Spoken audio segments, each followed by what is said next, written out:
Free Comic Book Day Mini-Con is coming the first Saturday in May, May 2nd. We are giving away 20,000 comics, way more than we gave away last year. Plus, we have Free Comic Book Day month, which entitles you to free stuff all month long. Free Comic Book Day, May 2nd. We've got so many people coming down for you. Reality Comics will be here, and you'll meet them now. So as you guys know, May 2nd is Free Comic Book Day. We're giving out 20,000 comic books. You've got a Supreme Pro Wrestling, Sac City Rollers. We've got podcasters. We've got writers, artists, cosplayers, food trucks, a ton of stuff. Wow. And we have Reality Comics. Welcome to the show, guys. Go ahead and introduce yourself. Thanks for having me. I'm Augustine. I'm the founder, owner, director, person of Reality Comics. And this is Trevor. Hey, I do all the video stuff on the show, basically. He's the wizard, pretty much. But do not, talk to the man behind the curtain. Oh. Yeah, we're talking to you. Oh, yeah. So tell us a little bit about Reality Comics. Because you guys have, I'm sure you guys have seen them. We posted stuff for them. Better. You guys have been in here. You do stuff around town. Give us a little a little story on what you do. All right. So in a time far, far away, now it's like 2 years ago, we started Reality Comics. The whole plot was to start a social networking campaign to help comic book stores, plug their books, plug their events, and also get the word out. And so we did the first wave. We did the alpha build on realitycomics.com right now. And as we were doing, we were like, we should do a YouTube channel as well. Kind of get the word out, because we're trying to cover people in the store, but there's other people creating comics that don't get the publicity that they really need. Yeah. So we were like, okay, let's create a YouTube channel. So in 2013, yeah, I think so, around there. And you two were both working together on this at that point. Yeah. Yeah. I found Trevor, or he found me. How's that work? On Craigslist. It was a weird, kinky thing. Casual encounters. Casual encounters on Craigslist. I found Trevor, and we filmed the first, we want to call it season? I call it a season, it's because it's easier to figure out. Film guys, right? Yeah. Nomenclature. Because it was just him on the show at that point, and it was just me doing the background stuff and him doing all the hosting. Yeah. Before we had the berries on board. Before we get to the berries, yeah. What was it that you were doing on there then? I have a bit of a snarky personality when I'm on camera. Really? Not right now, apparently, because I'm doing pretty well. But when I'm talking about comic books, I have a very pinpoint attitude towards things. Okay. And so the whole show is about how I feel about comic books, their movies, the shows, the books, and everything that's coming out. I was reviewing everything, and it was fun. People didn't really like it because I kind of went into their favorite superheroes a little too much. Imagine that, a comic fan having strong opinions about something. They were like, what? Yeah. Strong opinion, comic book guys. Well, and not in their favor. Yeah, it was very polarizing. So, yeah. I'm pretty sure everybody at Sony thumbed me down every time I filmed something. Oh, well, that's because you were talking about movies that Sony makes. Yeah, and Fox, too. Let's not leave Fox out. Oh. I hope you said good things about Marvel. I do all the time, actually. Yeah. We'll get into that later, but Marvel is kind of scaring me a little bit right now. Oh, no, let's get into that now. Okay. Really? Yeah, because we're going to forget about it. Why is Marvel scaring you? Because Marvel is putting out not only the best television shows, the best movies, taking chances on things, and it's all one world. That is true. The thing that is scaring me right now, it seems to be, I'm not going to quantify it by saying I know, because this is just assumption. Well, yeah. It feels like they have a worked out blueprint for all their movies now. And when I watch a Marvel movie, one thing that I don't find is the real sense of risk or threat in the actual movie world. Okay. If I watch Thor, my favorite character in Marvel is Thor. Yeah. And Thor 1 and Thor 2 pissed me off like crazy. Okay. Because Marvel's Superman is Thor. If they write Thor correctly, Thor should show up and everybody goes, okay, let's stop. Well, they try to balance out all the characters. But they really shouldn't. And make it, I know, I'm saying what they did, not that they should have done this, but what they did was they balanced out the characters that all fit in the same world. Yes. Which is difficult in Marvel, since they're kind of all from different fields. You have magic and technology and mutation, and all this has to kind of blend together. And it's a difficult thing to make it all work and not have one just be like, and boom, now the world's over. But it's very true. There's certain things that when Thor shows up, there's a moment, like in Civil War, in the comic, when Clone Thor shows up, everybody's fighting. And everybody stops. Thor shows up and they're like, oh, yeah, about that fight. Let's kind of go home and just kind of talk it out. So Thor, you don't like what they've done to Thor, but they nerfed him. What about the you said there's a problem with the way they're about to do Avengers 1 and even Age of Ultron, I've kind of seen some clippets of the movie. and it feels like they build up this in the promos. The villain has this grand, feel about it. He's always gonna knock him out. He's gonna do all this. The movie comes out, and only one hero is required to kill him or knock him out. Loki. It's the Hulk, The for Hulk, God's but sake. Yeah. And I'm pretty Yeah. sure, I won't get in spoiler territory, but when you see Age of Ultron, Okay. you're gonna be like, did it really just require just Uno? I thought it was a group activity. All right. Well, let's get back on point because this could go on. It could go on a while. Yeah, it could. And I probably shouldn't have gotten us going on this. I warned you. So let's talk about your berries.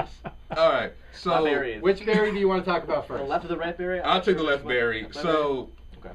I found Nicole, through a mutual friend. He posted our ad in their actors forum. Okay. And Nicole found us. And David, you found David. What we didn't know is that they both had the same pronunciation last names. Yeah. So Nicole Berry is Berry. David Berry is Barrie. Yeah, but they're both berries still. But they're both Berry. So Yeah. we're filming the first day. I'm writing the script, and I'm like, wait a minute. They're both Berry. It was meant Wonder to be. Twins. Right? There you go. And so for the first couple episodes, we would always say no relation. So you got the Wonder Twins now. Yeah, and they work really good because their chemistry. David really loves and knows comic books. Nicole is an actor, and so her personality and David's is so juxtaposed that when they do their banter, it works like the Wonder Twins would do with everything. That's awesome. So they go back and forth. I just kind of let them just play it out on film. Which is fun because if they've got that kind of bouncing of things off of each other, it's gonna make for great stuff. And it always does, and that's Yeah. one thing we like about our show, because our show, we try to script it, but then when we get on set, most of the time the script goes out the window. That's usually the way it happens on something like Yeah, this. we get the premise of what we're going to talk about, and then we're like, just wing it. Just do whatever you want, basically. So- be goofy. So what happens on each show? Let everybody know so that they'll want to tune in. So David and Barry, Nicole and Barry. You I got can't it even wrong, keep yeah, it straight. yeah. Nicole, we'll call them D and B. D and B. When they're on the screen, D and what N? do they do? D and N. Yeah. David and Nicole. D and B. Oh. David Nicole Barry. Oh. Yeah, see? Oh, D and You think about an ampersand. Yeah, I was like, and. David Yeah. Matthews Band. So what do they do when they're on screen? Okay, so our production starts usually like this. So Monday, I say I'm going to write the script. I never do. That's on Thursday. I write the script on Thursday. I spend 3 days. I was like, that doesn't sound right. I spend 3 days procrastinating. On Thursday, I write the script. We put it on Google Docs, and Nicole and David and Trevor, we kind of go through it. And I write Change all of it. novels for them to say, and then Nicole comes in on Sunday and truncates all of my novels into 2 sentences that you guys hear on Monday. And then we usually film in Metropolis Comics or in Empire Comics here, our favorite 2 stores.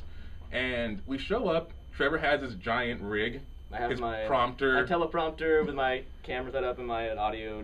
It's rather imposing. We think we're professional, but we're really not professional at all. We show up to think we are, but we're not. So we come Monday, and Trevor has the script on his Kindle. My Kindle. I almost said iPad. Good God. I know. I want an iPad. That'd be wonderful. What's wrong with you, man? It'd be much better. Well, because it has a better reader than a Kindle does. A Kindle's not very good for that. He wants to but- be in the cult. Yeah, I was just. I Thinking. don't want to be in the call, but I mean, I think doesn't David have one? Oh, an Apple shirt. Nice. You see? But so we come on set on Monday, and to be honest with you guys, we wing it. We wing half the thing we do. It's pretty much. It's not entirely true. I mean, There's some structure, There's a lot of- but you guys are there's having fun plenty with of the structure, entire yeah. thing too, which is what makes it so appealing. I'm to being me. completely honest with you guys. We are. The structure is literally intro and outro, and the middle we have portion. They make it do it as they go. It really it is. depends on the show for the week. Because I mean, we have like spot episodes, and we have just random one. Like one of the last ones we did was it was with you and David. It was just kind of Yeah. just like and go talk about the upcoming releases of movies, this year in the comic book universe. But when we have like other like full length structured episodes, we have a lot more bits and pieces to them. We have some of those be much more structured. And you guys, but- this is a good time to have kind this of- kind of stuff because, like you're saying, you guys can talk about the TV, Yeah. the movies. I mean, there's so many comic books coming out at the moment. Do you branch out into anything else, like video games? 'Cause I know David's a video gamer. Yeah. Funny you ask Have them on, because but we there try are the others. TV thing, and our schedule is a little bit hectic in terms of our own personal lives. Yeah. Yeah. And okay, people watching this, please don't persecute us. I don't watch Flash, Arrow, Gotham, Age, and I don't watch any TV outside of sports and Game of Thrones. So for Right. me writing the script about TV shows that I have You're no not knowledge going on, to touch it, yeah.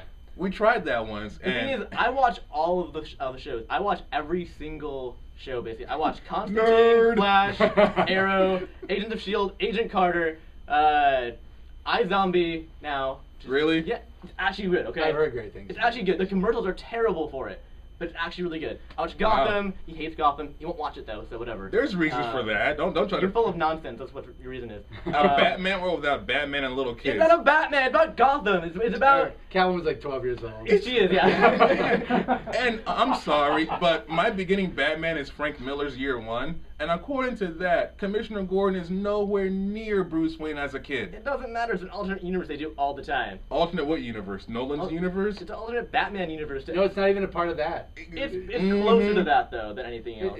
Because they reference that. Hey, they you like Hush, reference- right? They Here's Tommy reference, Elliott. Gordon putting the coat on young Bruce's back. When. Oh, how touching.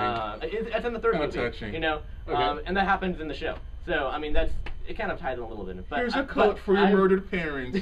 They're there. But World's the thing is, tough. I watch all of the shows, but I'm not a huge comic book person, so I don't know all of the backstories. I don't have huge opinions on how it ties back into the real universe. Well, see, and this is where it's perfect, so- because you can focus on the comics, you can help with the TV. yeah. Yeah, but the thing is, as a guy who reads too much comics and you know the backstory, when things go on screen and you know in your heart of hearts that is a giant middle finger to the comic books, it kind of makes you want to just. Well, then You're very narrow focused. Don't go. Don't watch it because it hurts. Whereas I does. can definitely enjoy all of it because I don't have all of the backstory. You can watch and enjoy. So. I can't watch Arrow or Flash, and I try to watch Arrow a couple of times, and all that went through my head is the reason why you're doing Arrow because he can do Batman. The only person that they made to replace Batman was Arrow. And Arrow is the cheap man's Batman. So of course, if you can't do Bruce, you will do Arrow. Yeah. And then you take all his villains too. So There you They have the cheap Iron Man now too, which is the Atom. So I mean, another reason why I don't watch Flash or Arrow, when the Atom doesn't shrink and becomes Iron Man, that's when I call it a day. he hasn't shrunk yet. I don't know if he will. He's pretty recent to the show. No, they don't have the budget to shrink him. Nice. I don't think that's hard actually. Honestly, I don't know. They have him fly, so. Yeah. And I just realized we never covered the other Barry. Oh, David. David, Yeah. no disrespect to David. If you're watching this, David, I'm so sorry. Yeah, you already had your 15 minutes on Capeless. Yeah. Yeah. Right, yeah, good, right. Well, okay, so David is our resident comic book god, and he used to be a rock star too in his own right. And now He's he's like everything basically. now he's so. an Apple evangelical. So, Mm-hmm. but David's one that really kind of brings in the comic book knowledge to surplus the script writing, because sometimes he would read a book like Autumnlands. Mm-hmm. Oh, When that came out, yeah. David was reading it and he introduced me to it, and I started reading. I'm like, this is really good. A lot of the indie stuff we cover, Nicole finds it, but also David has his input as well. So having someone who actually read the comic books on the staff to kind of proofread, double check things, kind of gives more and content bring to in play some with. stuff that you guys might not have even heard of. Yeah, Right, exactly. because they have their own kind of field of speciality. Like Nicole will focus a lot on like the female leads in comics and a lot of like the really just strange offshoots. Mm-hmm. She likes like the weird stuff. Okay. Not like in a weird way, but if you're but she watching likes this. like the really unique stuff out there. Like the one-offs and stuff like that. They're all standalone. Yeah. They're really indie. Right, like the really indie stuff. And then David will definitely get into like more of the more mainstream indie. But he goes hunting too. He goes hunting though, for sure. He does. All right, so you guys, one of the things you're going to be promoting here when you come down to Free Comic Book Day is your new campaign. Yeah. Now, you guys have heard a lot now about what they do, about how they're keeping you updated on comic books, TV shows, movies. What is the campaign, and where can they find more about this? So the campaign is a multifaceted thing. It's a auction house where people can sell their comic books to each other. It's a pull list where you can find all your local comic books coming out and find the store selling them. It's a social networking platform to help you interact with more of your friends. It's a indie storefront where people can sell their comic books to each other.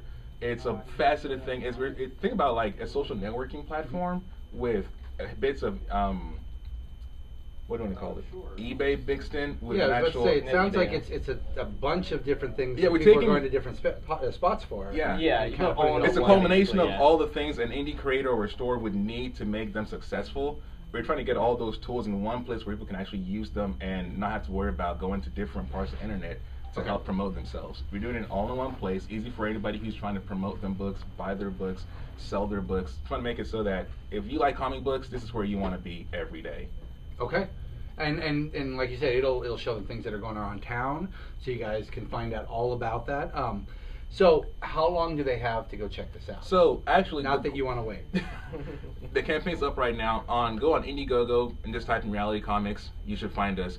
The campaign ends May 8th, which is perfect because we're going to be here on May 2nd. Come hang out with us, talk more about it, look at the actual campaign with us, give you some more information, and then when you go home, please support us because we're trying to build this for all of us. This is not just for us as a company. It's really trying to support the community because honestly, DC and Marvel, they'll do just fine. It's But very true. the indie guys who are trying to sell their own comics, like the ones you have in your store, the local guys, it's hard because we make your book and you have to go on IndieGoGo or Kickstarter is trying to find somewhere to sell it to. If there was a place where you could just post your book and sell directly to people you know who can find your book directly, it would make that transition from making a book to selling a book that much more easier. Yeah, it most definitely would. And Sacramento has a huge They do. community of people that Yeah. not only are fans but creators, and it's very supportive too. So they will hunt them out, but Right. if they could just find them Yeah. and have it right there on somewhere that they would daily go to check things out, I mean, that would be perfect for everybody. And one thing too, trying to do is, if you meet a creator, like let's say Ben, you and Nolan did Units Require. Yes. We found you on Kickstarter, and we were like, hey, we should plug this book. We didn't even know you or Nolan at the time. We just thought your book was great. You guys were local. That's awesome. So we're like, we got to do a video featuring people on Kickstarter doing books. And then we realized people need more of this interactivity. So on the platform, if you're an indie creator and I find you, we can actually have a conversation. Because I know on Very Facebook true. and Twitter, they're more standoffish.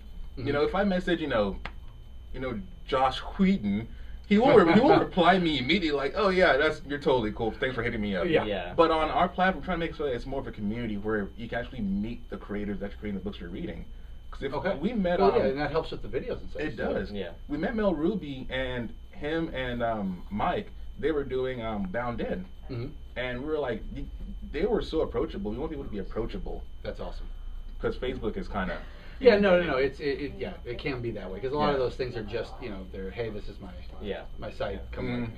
Yeah, come by my stuff and look at me, and then there is no personal connection to people, and then we're trying to make it more personal. So remember, guys, you'll see them on May 2nd. You can get more info there. You can obviously talk to them and hang out with them. May 8th, you have until. Don't wait till then. Don't wait Please till May don't 2nd wait. when you Last think you minute. when you forgot. Oh, Yeah. Just go and do it when you see the video. Go check it out. Where else can they find you guys online? We are all over the internets. Yeah, right. Twitter, Reality Comics. Facebook /Reality Comics. YouTube, Reality Comics. Instagram, that guy Augie. You should probably find me. Yeah, I haven't really. I was like, we don't. If you have We one, right? will eventually. We will We'll get eventually, to yeah. it. And on our website, the Reality-Comics. That's the main Gotta part. have the dash in there, yeah. Reality-Comics. Yeah. It's right now. It's an alpha build of our project. We're kind of working towards on our campaign to do. So you can log in for free, sign up, check it out. We got all our videos, all the locals. Some of Ben's videos are on there as well. Check it out. Let us know what you think about it, and then that will link you to our IndieGoGo page as well, so you kind of help support us in that right. Also an app too. There also there is we an go, app. yes. We Yeah. have a lot to do. There's a lot going on. A lot Yeah, of there's a lot going on. Yeah. So we're doing a YouTube show, we're doing social networking, we're doing our own campaign, we have an app. Go on the Google Play Store and look up Reality Comics Companion, and now you find it. It links to the website itself. Nice. So you can talk to people on the website, on your mobile, back and forth. That's So kind of cool. yeah, And it'll be an Apple Store Eventually. soon, whenever they get their stuff together and figure out how to. and by they probably means me. Well, I meant Apple, but Yeah, I thought he meant Apple. There's a story there. Yeah, you know something to admit? He's like, I haven't turned any of it in. No, the thing is, so Apple, you have to wait 6 weeks or Yeah. 6 days, depending on how they feel about you. Okay. Android, they're like 2 hours. We'll look at it. If Yeah. nothing's wrong, you push you through. Boom, it's done. Yeah. So yeah, Google is like, you're through. We don't care. Just don't crash anything. Well, I'm sure once you guys go like their Facebook page, check out their website, when it goes up, they will know. Exactly. So thank you guys for coming down. Oh, thank I appreciate you guys coming down. We'll see you on May 2nd. Okay. And again, don't forget to go check out the campaign. All right, and Ben had to go, but we can't forget ladies in comics. All right. I'm not really one of them. I'm not in any comics yet. You could be. This is a hint. Now, you hear that, creators? Put her in her book. So, I really like covering ladies in comics. It's become very popular to kind of highlight those women who work in comics that aren't just the best known writers and the best known artists, because there are a lot of colorists and other kind of editors, inkers, pencil, like there are all these names that are not known, and I like to just kind of pull them out of a hat every week and say, hey, don't forget about this special person that happens to be female, because that's cool. And I feel like no one else is really doing that, and that's something that we kind of hang our hat on here at Reality Comics, is we try to promote not just the mainstream, but also people doing great work who are also not getting the attention that they should be getting. And I think Ladies in Comics was your idea from the get-go, and I think it kind of played out really good with a lot of people watching it. Because I, for one, didn't know who Gal Gadot was. Well, not Gal Gadot. What's her name? Gail Simone. There you go. You introduced me to Gail Simone. Oh gosh, and Gail Simone is kind of she's Gal Gadot iconic. for? She's iconic. A lot of people do know her name, and there are a lot of there are a lot of noteworthy people where it's just neat. You find them, and then this is one of the big problems that I've encountered with just how Preach. modern things. Preach, Nicole. Okay, so I was talking with my brother the other day, and he's like, I remember when I used to just channel surf to find a new cartoon, because he's an animator, to find cartoons that I could get into, and that was really kind of an organic way of doing it. Oh, click, click, click, click, click. That looks interesting. It's like going into a comic book shop, judging a book by its cover, and then being able to flip through the pages. It's not as easy to do that on other platforms where it's not as touchy-feely. And so now he's like, now there are a lot of cartoons that aren't on network. Like they might be powered by a network, but they're online, and then they're harder to find. You have to actually have someone go, you would like this. Yeah. I stayed up all night every day of the week drunk just so that I could find fun things for you. Is that how you watch Naruto? Not all of us have one of those friends, so. Here he is now. No, my point is just to you take a tiny window and you just put some important things in there and go, this was only 2 minutes of your attention. And you might remember one of those names. If you remember one of those names and just happen to look it up, that's great. And then there was also the mania of feeling like I was looking through all these different covers online, looking through every comic book that was being released and all its alternate covers, every single one. And I was like, how does anybody choose all the pretty pictures? So I made a top 10 covers list of just the comic book covers I thought were the strongest for me. I mean, I was the filter. Oh, God. And what am I? I mean, really. But to just be like, here are 10 covers that I thought were amazing and I would probably buy if I had, some casholas in my pocket. That's a hint! She wants to be in a book and get paid for it. Well, not necessarily for that, but I want casholas in my pocket. What is a cashola? What's a cashola? It's a Mexican dish served In a casserole. yeah. Served in a casserole. I'm sorry, but they don't serve that Taco Bell, okay? It's made with pure money. You take $50 bills and you roll them in ricotta, and you top them with a red sauce, and top with mozzarella, and you put it in the oven. And salsa. You need to have salsa in that. It's not Mexican. No, salsa is on top of the Parmesan. They're so you have to joking, bake it, I hope. And then put the Parmesan, bake it until it gets crispy. And you then just put the dip sauce his on face it. in it. And So right in there. you would put my face. Do I get to keep the money that I get to bite once I'm in there? Yeah, it's Only like if you one of eat those it. bobbing for apples. Only if you eat things. it, then you can keep it. Wow. Yeah. You're just giving the money up front. And that's all I have to say about that. She just walked away from us. I think that's